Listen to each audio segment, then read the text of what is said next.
Hello and welcome again to FAIRtax Power Radio. I'm Bob Paxton. And I'm Ron Malero. And we are the FAIRtax Guys. Again, committed to the proposition of getting rid of the IRS, eradicating it from your life. I mean, tossing it on the scrap heap of history with a stake through its heart so it never shows up again. And there's one and only one way to do that, and that's to pass the fair tax. That's to pass the fair tax because the fair tax is a consumption tax or a sales tax, and with it, we won't need the federal income tax. If the federal income tax goes away, the IRS goes away. Yeah, a lot of people like to think the fair tax is on top of the income tax. No. The fair tax replaces the income tax, and don't let anybody tell you any different. Yes, because sister legislation will require that the 16th Amendment be repealed. You have to.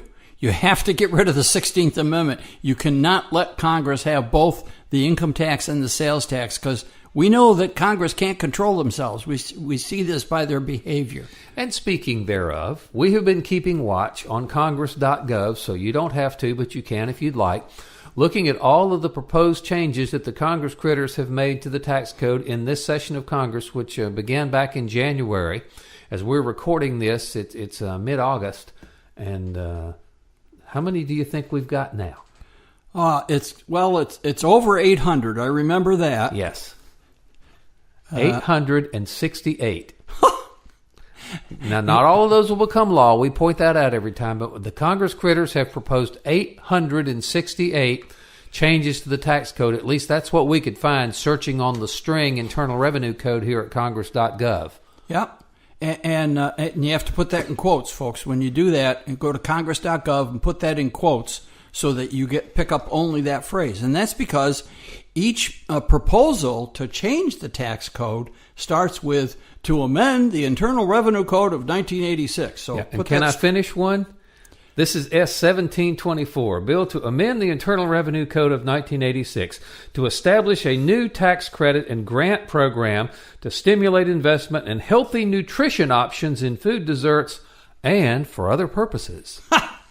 More social engineering with an open end that they can do anything they want with the other purposes stuff. Yeah, it's amazing the things they come up with, the way they can affect our daily lives through the tax code. The tax code should be there to collect taxes. That's all it should do. But these folks in Washington, well, like I said in one of the previous episodes, once they cross the Beltway, they become geniuses.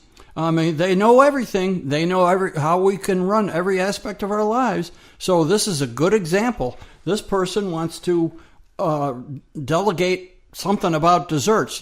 Now, you know what? I come from an Italian family, and I will jealously fight for my Italian desserts. Oh, mercy. But if you get a tax credit for your Italian desserts, and I don't get one for my Southern desserts, we got problems, buddy. I don't think for the Italian desserts I'm thinking of, I don't think I'll be getting any tax credit for them. So. Oh, mercy. All right, let's move right along and encourage people to get a hold of us. TheFairtaxGuys@gmail.com is our email address. You can like our Facebook page. You can leave us a comment on our Facebook page, or you can look at our Facebook Live events. That's right. And now this episode posts Friday morning, September 1st, and our next live event is Tuesday, September 12th. So you got 12 days to check it out. Yep. And it's going to be 8 o'clock in the evening Eastern Time. We usually go for about a half hour, and you never tell. I mean, You never can tell what it's going to be. We'll have a theme that we want to talk about. The last time it was what makes the fair tax fair. But when the questions start coming in, there's no telling in what direction we're going to go. And that's what makes it so much fun. I mean, you really have to be on your toes because we get some great questions. Yeah, we got a really good one from a lady in New York named Lori Montovi. Mm-hmm. And I could tell just kind of from the gist of her question that she was, a little bit confused about how the fair tax worked and really somewhat alarmed at what she thought the fair tax might do to her. Let me read her question for you. It says, in New York, we pay 8.375% sales tax, will we now be paying 31.375 on all sales, thinking the 23% fair tax would be added to the 8.375 state sales tax, and she is just seemingly horrified at the idea of having a 31% sales tax. And if the fair tax worked like a normal sales tax does, I would share her alarm and terror at that. But she's really kind of comparing apples and oranges, because the fair tax does not work like the state sales taxes, and to try to combine the two like that is really not going to work real well. That's true. Now, we looked on Facebook, and Lori lives in New York City. Mm-hmm. And so I remember from when I left New York, they had an income tax, they had a state sales tax, and most counties had a sales tax. And if I'm not mistaken, New York City might have a sales tax too. So she's got, hefty sales taxes already. And it would be kind of scary to think that we're going to add 23% on top of that. But Bob is right. That's not the way it works. Yeah, first off, the fair tax is inclusive.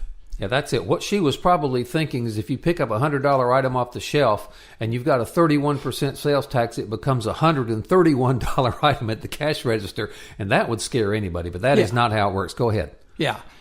But there's so much more to this that we decided to dedicate an entire episode to Lori's question, because that's a really good question, and it deserves to be taken apart in detail. We only had a few minutes during our Facebook Live event, back in August to do this, but we're going to do it in more detail. So, Lori, I hope you're listening to this.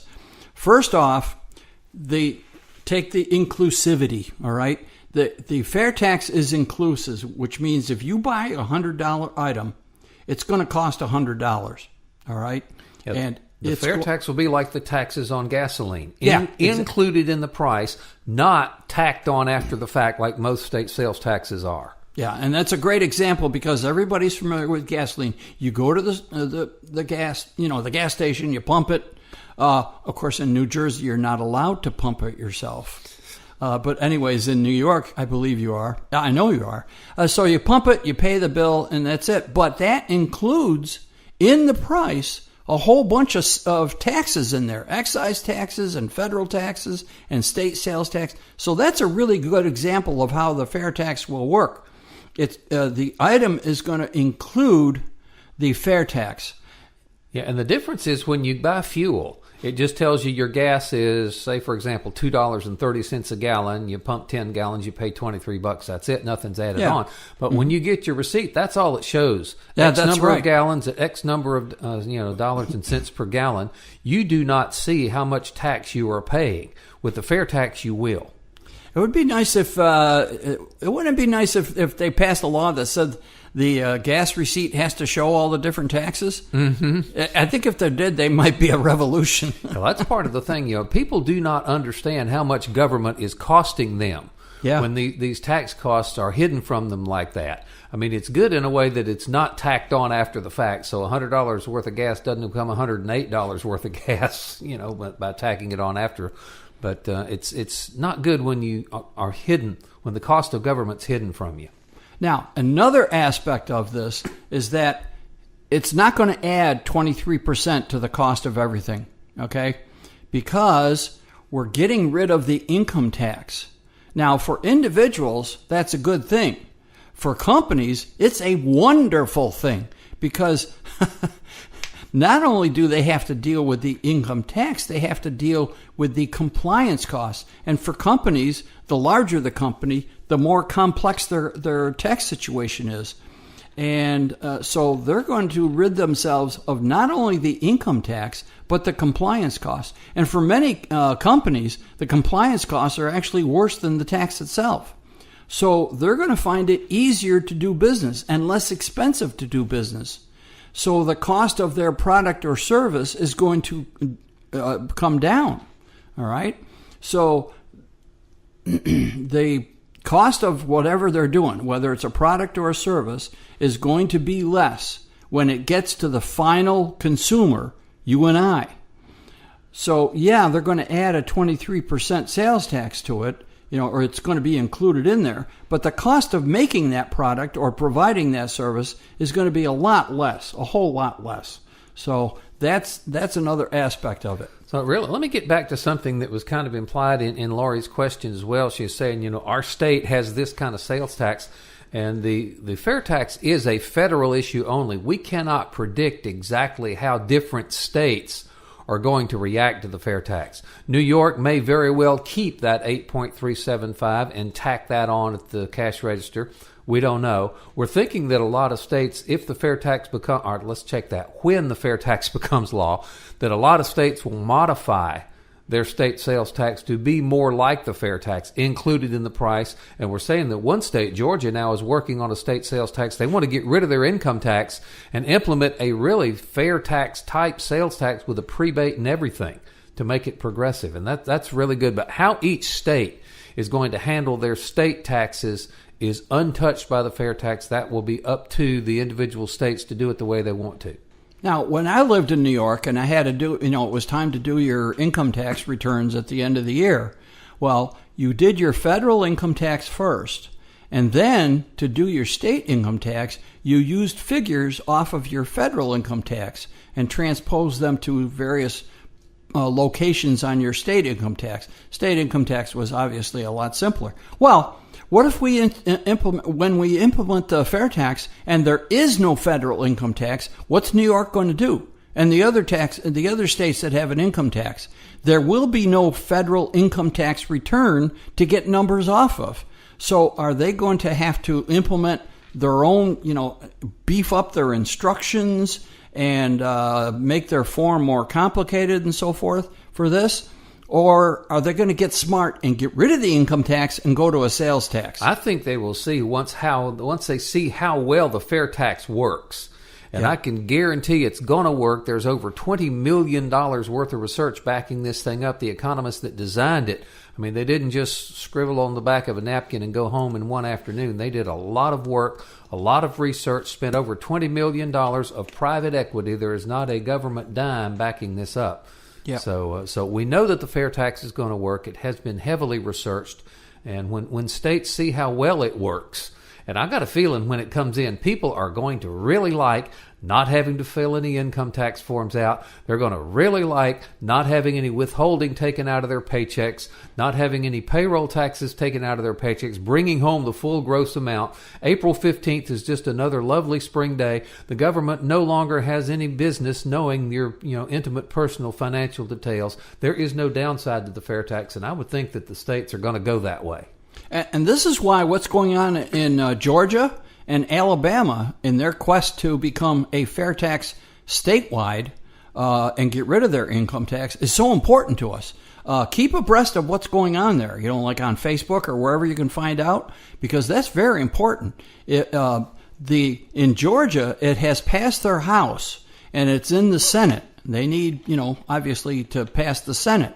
And then it will be signed by the governor. If it passes the House and the Senate, it will be signed by the governor, and Georgia will become a fair tax state. And so that's going to be a very good indication of what happens nationwide. So this is really important for us.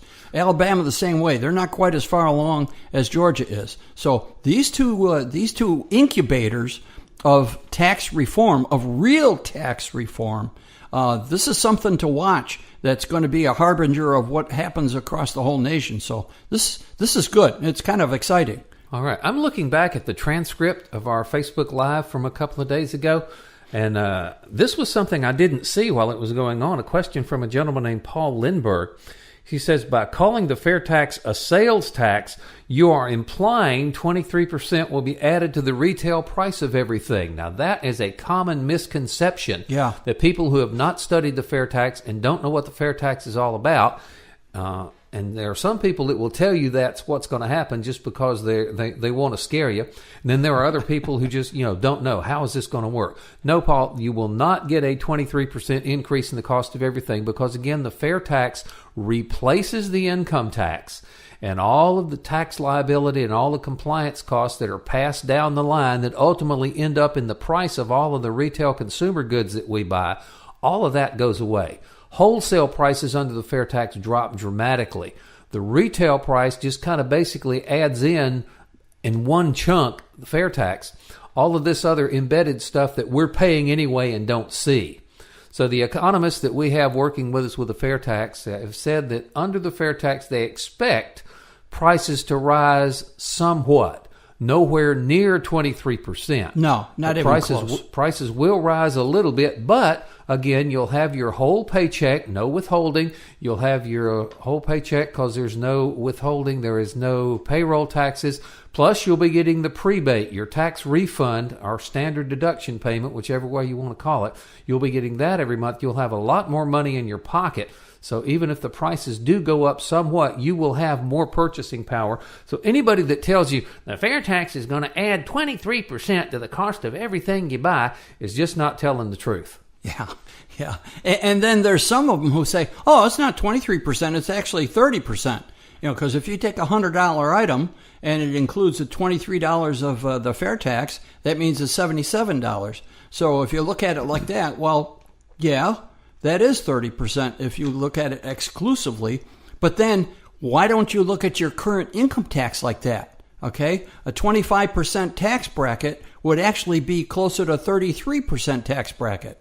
So we would be losing a 33% tax, income tax, okay? So like Bob says, you have to look at not only the tax part of it, but your revenue part of it too. And everybody's going to do better under the FAIRtax because, like Bob has already said several times, there will be no payroll withholding. All right, there's no income tax withholding from your paycheck. There's no FICA taxes, and so your paycheck is going to be larger. And on top of that, depending on the size of your family, you're going to get the prebate. So if you're retired married couples, like my wife and I, and like Bob and his wife, you're going to get about $400 and something a month for the prebate. And on top of that, you're going to get your entire retirement check. Nothing's going to be taken out of it. Or if you're a working family, mom and dad and 2 kids, and mom and dad are both working, you're going to get your entire paycheck. You're going to get the prebate on top of that.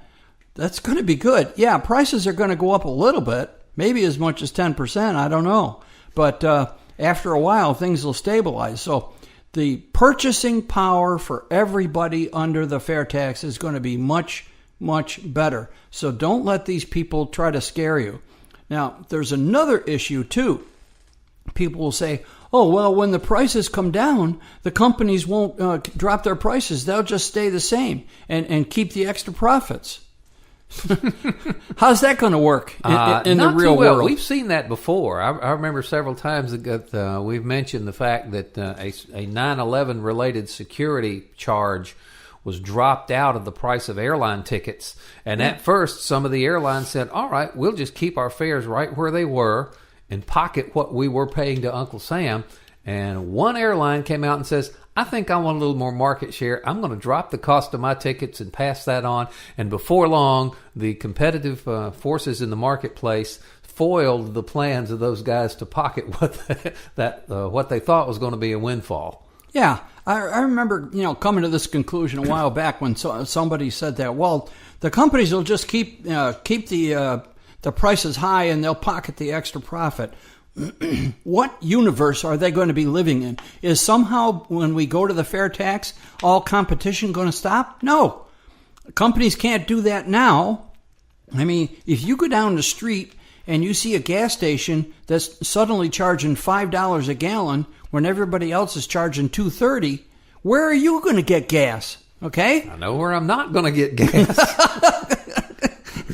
And it's the same with everybody else. If you got 2 companies making windows and one decides to charge 20 or 30% more than the other one for a similar product, they're going to get hammered. The people with the better product, the better pricing, is going to get a bigger market share. So competition is going to prevent this. It's not so simple. We have millions of companies in this country.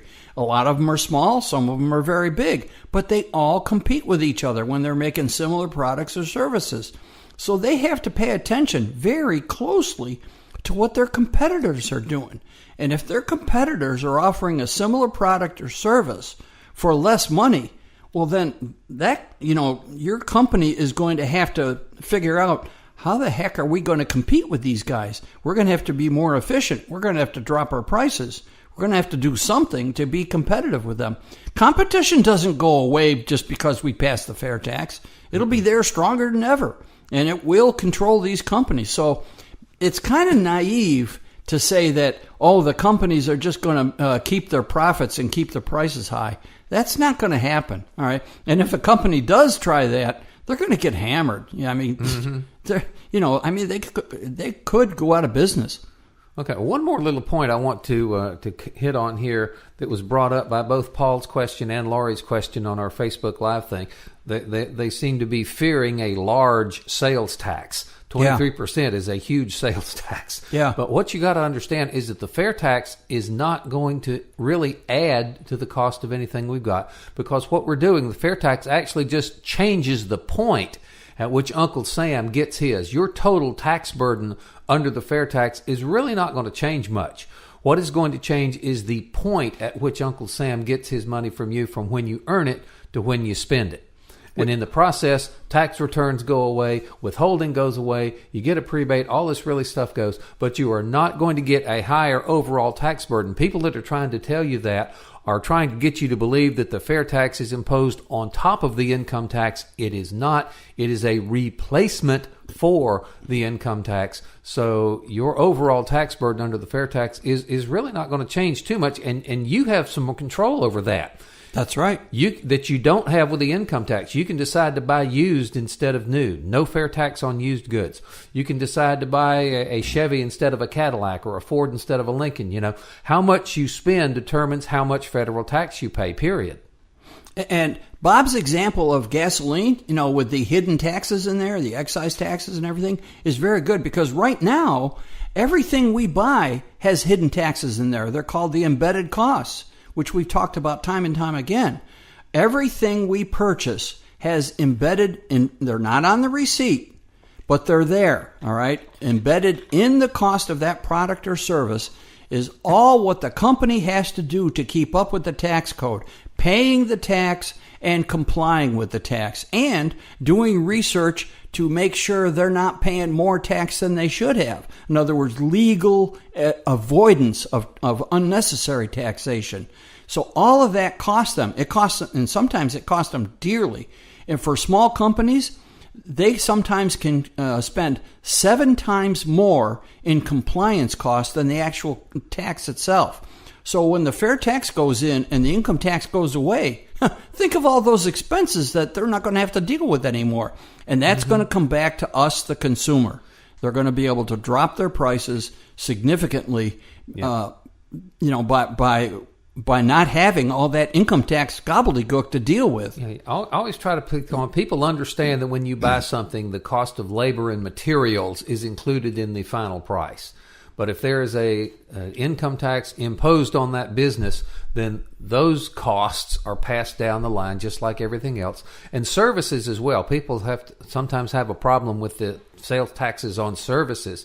But again, if you're replacing the income tax, think, what the money you pay for a haircut is taxable income to your barber.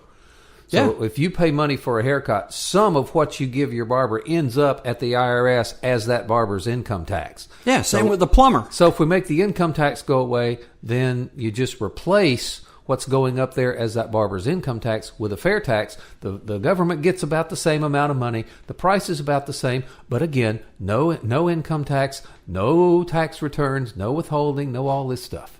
Yeah, and there's going to be one cost to the individual that's going to really drop dramatically, and that's the cost of doing your tax return, because there will be no tax return. There will be no tax return. So that cost is going to go to zero. Oh, yeah. Well, I tell you what, we've had a lot of fun here. Now, and again, thank you very much, Paul and Laurie, for your interaction with our Facebook Live. Again, mark your calendar for the next one. That will be on Tuesday, September the 12th at 8 o'clock Eastern Time. If you've got any more questions or comments, and we'll just kind of go with the flow on that one as we always do. Yep. But again, we do appreciate everyone's interaction with those things. And if you have decided, hopefully we have convinced you that the fair tax is a much better way to go to the income tax. How do we make this happen, great Kimosabe? Oh, folks, we need your help. First off, go to fairtax.org. That is the website of the national group. the Americans for Fair Taxation. They have monthly expenses for a national group that they have to maintain. But above those monthly expenses, we need to get some more money in their coffers so we can start doing some advertising. I was at a meeting yesterday, and people asked, well, how about running TV ads? It'd be great to run TV ads, but you know how expensive they are? I mean, I really wish we could. So we need your support. We need your financial support, and we need your moral support. Tell everybody about the FAIRtax.org, and ask your friends to go to FAIRtax.org and make a contribution. All right, that helps. Tell everybody about Fair Tax Power Radio, because the more this free podcast gets spread around and people learn about the fair tax, we think they're going to like it. Just like the radio ads that we're running locally here. Yes. They all end with the fair tax. Once you understand it, you'll demand it. And that sounds good. We ought to use that. That's kind of our little catchphrase, but it really is true. Because I have never met anybody that I've explained the fair tax to, and they really grasp what it's all about. I have never met anyone who didn't like it.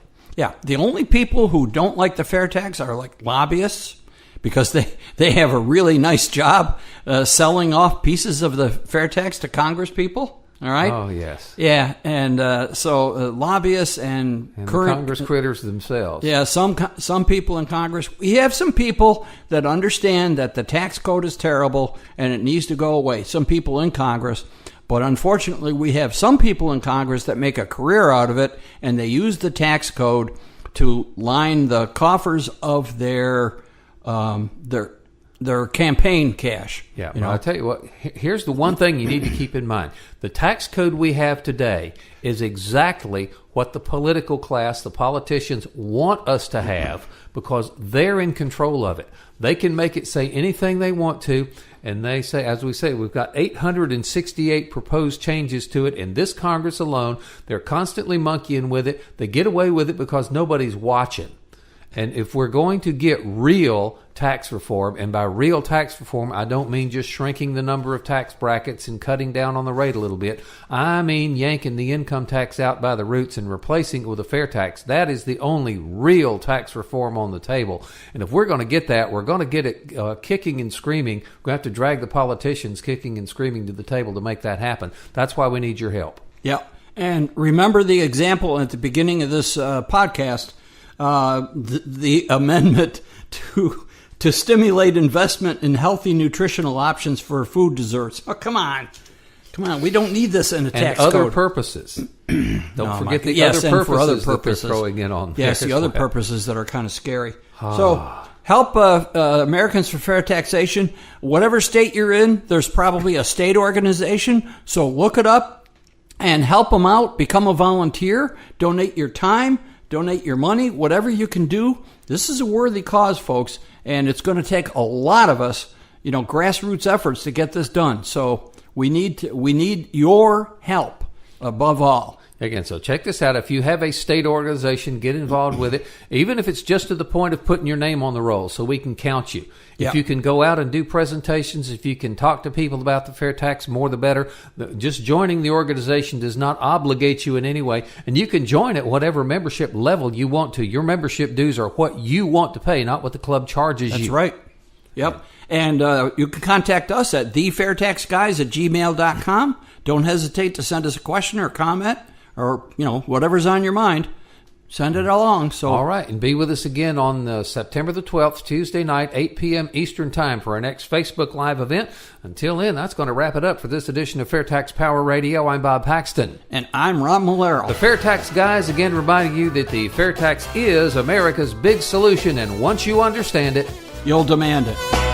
Fair tax is coming. Don't